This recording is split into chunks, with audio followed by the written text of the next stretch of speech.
Speaker sir, తమరికి తెలుసు ఉమ్మడి రాష్ట్రం ఉన్నప్పుడు బడ్జెట్ సమావేశాలలో ఎప్పుడు శాసనసభ్యులకు మంత్రులకు క్రీడా పోటీలు నిర్వహించేది. అదేవిధంగా వివిధ కళలకు సంబంధించి కళాకారులుగా శాసనసభ్యులు మంత్రులు పర్ఫామ్ చేయడానికి కూడా అప్పుడు కార్యక్రమాలు తీసుకునేది. సరే, రకరకాల కారణాల చేత స్పోర్ట్స్ స్పిరిటే కొంత లేకుండా పోయింది. తమరు అనుమతిస్తే ఒక ఆల్ పార్టీతోని ఒక కమిటీ వేయండి.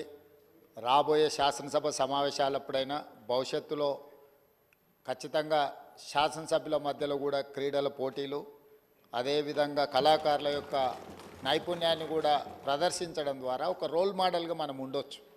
ఎందుకంటే మన వ్యవహారం, మన విధి విధానాలు, మన ప్రవర్తనను బట్టి మన తర్వాతి తరాలు నేర్చుకుంటూ ఉంటాయి. ప్రజాప్రతినిధులుగా ప్రజలకు ఆదర్శంగా నిలబడి ప్రజలు, ముఖ్యంగా విద్యార్థులు మనల్ని నిశితంగా గమనిస్తూ ఉంటారు.